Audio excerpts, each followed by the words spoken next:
Alright guys, in today's video I'm just going to kind of talk over some footage of one of my workouts that I've done so that you guys kind of get a good idea of what I do very specifically in the gym. So hopefully this will be really helpful for you. What I'm doing here is I'm just sort of warming up for my workout. I'm just skipping around a little bit, getting my blood pumping and my legs warmed up a little bit. This is just sort of like a little hopping workout that you'd probably see like a fighter or maybe even a swimmer do before they get their workout in. So I'm just getting warmed up a little, nothing fancy. I just do a little hopping and skipping around and gets my legs pumped up. Really, the point is to get your blood pumping so that your muscles can get warmed up for your lift. So these are just some examples of a few movements that I would do to get warmed up. Some jump squats, a little bit of hopping around. I do a little bit of sort of dynamic stretching here and there. So there's just a little bit of dynamic stretch for the chest. It's sort of it's not really a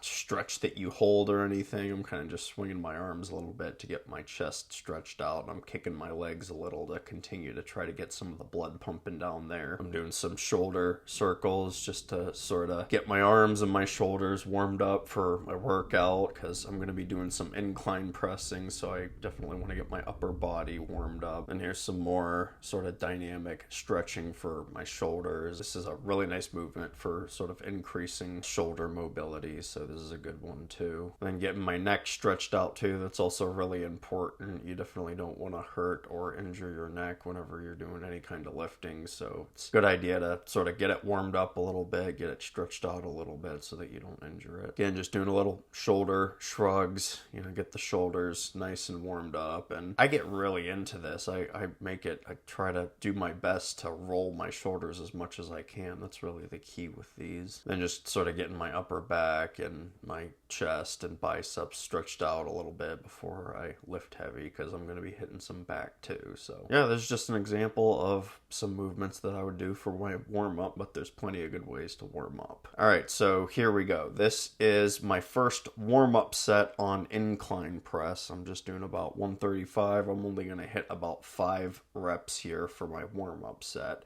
Then I'm going to rest a little bit and increase the weight slightly and shoot for about 3 reps. So here I go. I added a little bit of weight, and I'm just going to go ahead and do 3 reps for this. Now, after I do these 3 reps, I am going to rest 3 minutes, and I actually do set a timer on my phone, and this first set that I'm going to hit after my warm-up sets is going to be my heavy set. So here we go.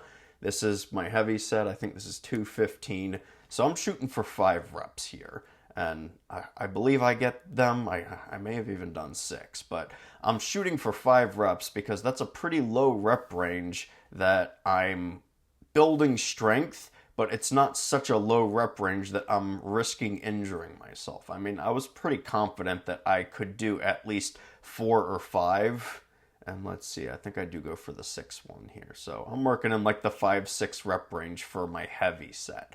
Now what I'm going to do is I'm going to lighten the load a little bit, and I'm going to shoot for more reps this time. So I did 6 the last set. I believe I do 8 here.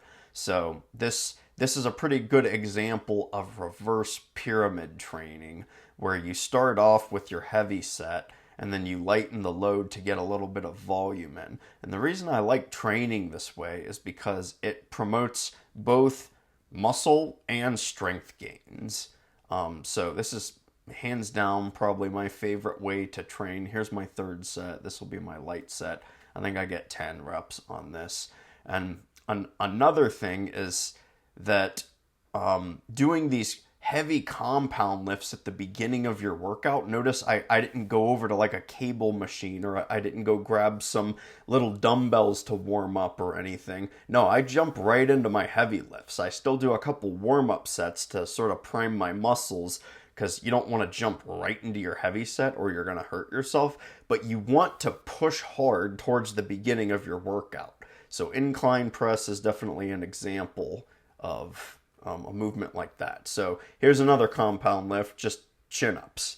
I'm warming up with some body weight chin-ups, and you bet your butt I'm going to strap some weight on here. So here's my second warm-up set. I did one body weight. I think that's 20 pounds I have on there. Again, 5 pounds body weight, 3 pounds with a little bit of weight on. Those are typically the rep ranges of my warm-up sets. I'm not trying to exhaust myself for my warm-up set. I'm trying to just prime my muscles and get used to doing the movement. Now, here's my heavy set for weighted, pardon me, I was doing pull-ups because I just saw myself grab the bar. So here, I think I only do 4 here because it's been a while since I've done weighted pull-ups. I've been doing weighted chin-ups a little bit more often lately. Typically pull-ups are a little bit more, I don't want to say difficult, but you can't do as much weight. So yeah, I just hit 4 for my heavy set, which, not bad. And then here we go again at reverse pyramid training. I lighten the load. I think I do like 6 or 7. So another example of a big compound movement. With incline press, you're working your chest, your triceps, your shoulders, and then here with weighted pull-ups, you're working your upper back, you're working your biceps, you're bracing your core a little bit, which, with incline press, you got to brace your core as well, too. So here's my third lighter set, get your heavy set in after your warm-up sets, and then lighten the load a little bit to get some volume in. This is definitely my favorite way to train. And by the way, between all of these sets, I am setting a timer for 3 minutes, and I am resting for 3 minutes.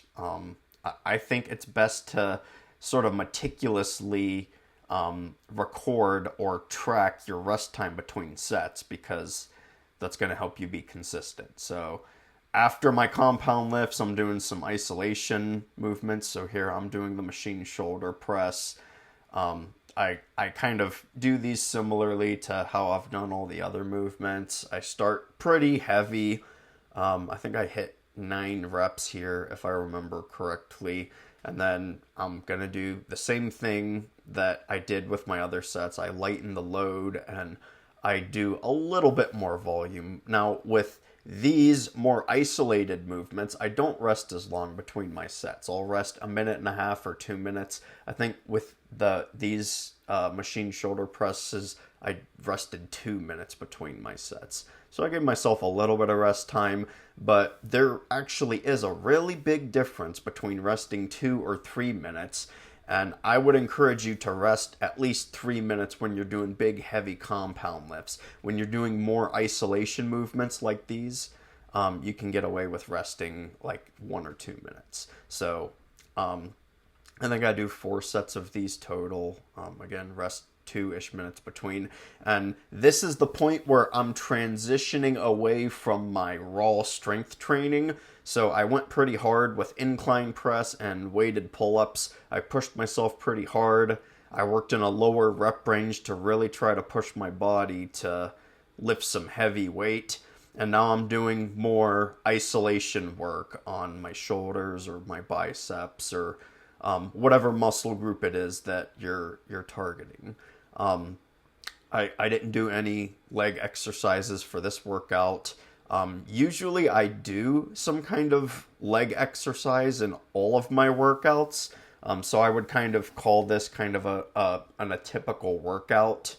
Because usually I do either start off doing some sort of leg movement or I incorporate something into a workout. I don't really like doing leg days where I dedicate an entire workout to working on my legs. I usually do some mix of upper body and legs with my workouts. It just depends on what exercises I'm going for. And to be honest, there's no super magical rhyme or reason behind that. It's just sort of my preference. As you can see here, I'm moving on to just some standing bicep curls just to kind of keep you guys up on what's going on in the video.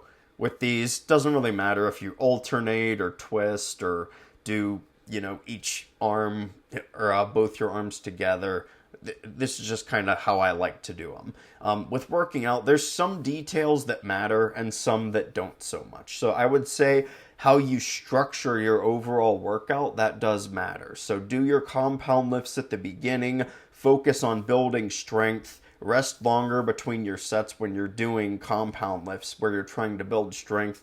And then with these isolation exercises where they're a little bit more focused. So with curls, I'm targeting my biceps. With the shoulder machine press, I'm obviously targeting my shoulders, maybe a little bit of my chest and my triceps, but they're a little bit more targeted on muscle groups. So you can get away with getting a little bit more volume in, but you want to do them after your compound lifts. So as far as structuring your workouts, I would say there's a correct and an incorrect way to do it. Do your compound lifts first.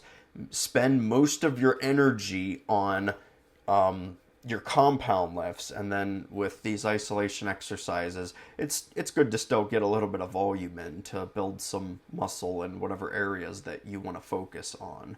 But do them after your compound lifts. And then in terms of what exercises you do and how you do them, it probably isn't as important as long as you consistently focus on them for several weeks. So again, with incline press, there's nothing really magical about that exercise in particular. I like how it targets both your chest and your shoulders, and I think most men in general need a little bit of shoulder development in their physiques and their strength. And then, weighted pull-ups or weighted chin-ups. Nothing particularly super magical about those. I could have done like heavy lat pull downs or something, or I could have done some kind of heavy row movement to work my back, or deadlifts or something. As long as you're doing some kind of compound lift where you're really pushing yourself to lift heavy.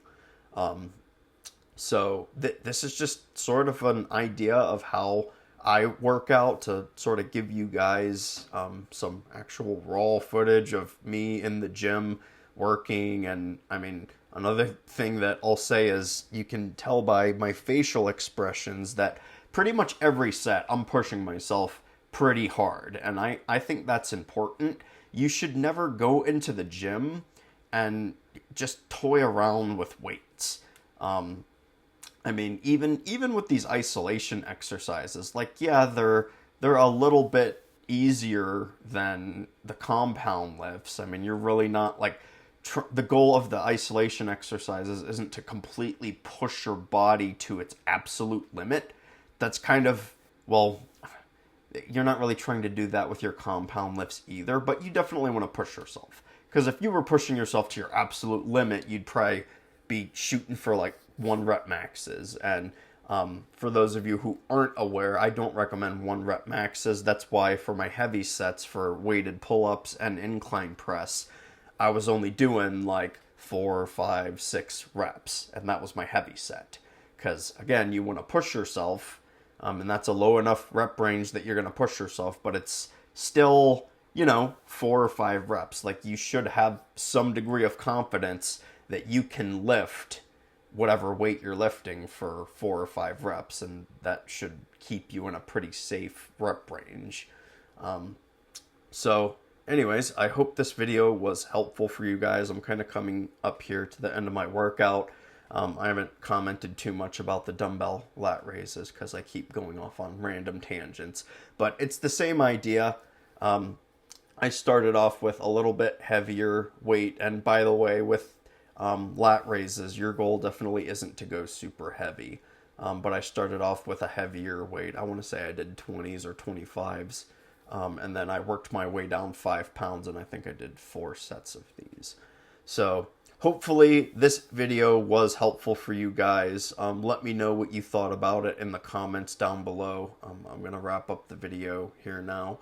But thanks for watching, everyone. I hope this video was informative. Feel free to just completely copy the structure that I follow. And I'll leave my workout down in the description below. But take care.